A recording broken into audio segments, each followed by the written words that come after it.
Hello, and welcome to Whodunitville.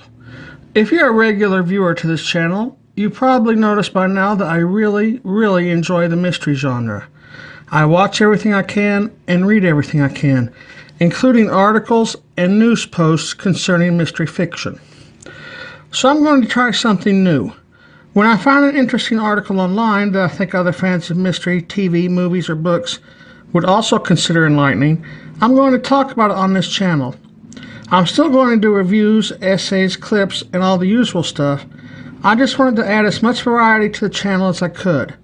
I hope you find it entertaining. Here's some news about one of my favorite detectives, Miss Marple. It's by Danny King via The Mirror. One of the most famous detective series with underestimated character returning to screens. I think when they use underestimated, it refers to how in-universe characters see Miss Marple. According to the great-grandson of author Agatha Christie, TV fans can potentially look forward to seeing Miss Marple back on TV screens in the future. Miss Marple has been played by numerous actresses over the years, with Joan Hickson portraying her in the BBC series, which aired in the 1980s, and stars such as Geraldine McEwen and Julia McKenzie playing her in the ITV series. They didn't mention the original movies with Margaret Rutherford or the TV movies with Helen Hayes here, but let's move on anyway. While discussing the new BBC series Towards Zero, another Agatha Christie adaptation, James Pritchard, this is the great-grandson, revealed that a new version of Miss Marple is in the works. Speaking to Radio Times, James said, "I couldn't be more excited. I've been trying to get something for Miss Marple off the ground for a very long time. Poirot has stolen her limelight since time began. I don't know about that, probably more so lately because of David Suchet's performance, maybe." He went on to describe the character as underestimated, while praising Agatha for writing a lot of strong women throughout her career. I'll let you finish reading the article. I'll put its link in the description. I actually didn't realize this, but it's been since 2013 that we've seen any version of Miss Marple on TV. Who would you cast as the new Miss Marple? Leave your suggestions in the comments below. Another series that will star a legendary English sleuth coming to TV is apparently Sherlock and Daughter for the CW network. The CW network, which I know primarily for its superhero series like Arrow and The Flash, and its darker themed series like The Vampire Diaries. After more than a century, the character of Sherlock Holmes is still wildly popular. In addition to the multitude of fan fiction titles, as well as pastiches and Conan Doyle estate-approved Sherlock Holmes novels, there have been plenty of filmed works. I assume the author here from the website The British TV Place is referencing the fact that Sherlock Holmes the character went into public domain in 2023, which means anyone can now use the stories and the versions of the character that appear in them without needing to obtain permission or pay royalties. Joining the lot is the upcoming mystery thriller series Sherlock and Daughter, in which David Thewlis from The Artful Dodger, Fargo, and the Harry Potter films takes on the role of Sherlock Holmes. In this 8-episode drama, the game is afoot, but one in which the consulting detective is out of his comfort zone. Sherlock is hamstrung on a sinister case, as investigating it means risking the lives of his closest friends.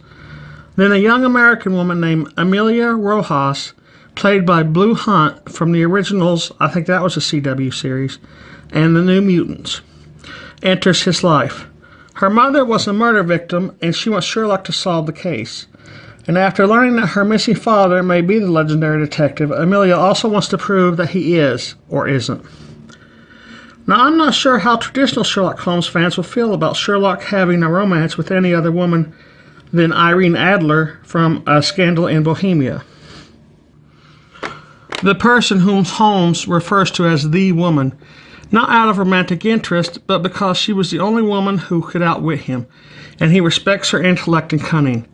Still, Adler should be number one on any list of possible romantic partners because of Holmes' immense admiration for her. Actually, in the original stories, Watson notes that Holmes has no romantic interest in Adler or women in general. Sherlock and Daughter premieres in the U.S. on Wednesday, April 16th at 9 p.m. Eastern and Pacific on the CW, and I will leave the link to this article in the description also. Finally, we have this article from Collider by Marissa Williams. Jane Seymour's Harry Wild Season 4 finally sets a U.S. release date with first images for the hit Irish mystery series. We finally know when Irish mystery series Harry Wild will return for Season 4.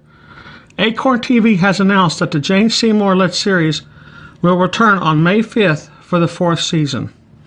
The season will consist of 6 episodes and a special.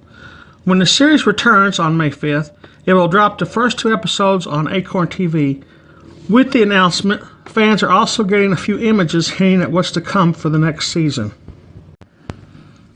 Season 4 picks up a year after Season 3, and business couldn't be better for the Wild Reed Detective Agency, as Harry and Fergus welcome an unexpected client, Charlie Wild, played by Kevin Ryan. Elsewhere, Harry is hired by a friend and former wild child turned nun, Lola, played by Rose O'Neill. She also stumbles upon a dance school mystery, a Dublin literary tour takes a bloody turn, and more. Meanwhile, Fergus's hopes of going to college at the same time as Lola are threatened when she gets an incredible offer to study abroad. In these new photos, we see the aforementioned nun. We also see her and Charlie in a field with Harry standing in front of someone either caught or being taken into custody. The look on Harry's face makes it seem like she knows the person and is upset at the circumstances. The man in the other picture, looking older, could this have something to do with Harry's past and Charlie's past as well? Another picture shows her and Fergus standing in front of a whiteboard with their current case laid out. Some of Harry Wild's best moments are the emotional, personal ones between Fergus and Harry, who has become something like a grandmother to him. And I would have to agree. I haven't watched all of Season 3 yet, but Harry and Fergus's relationship has come a long way since he mugged her and she tased him in a graveyard in Episode 1, the review of which will hopefully be coming soon. I'll put the link to this article in the description also.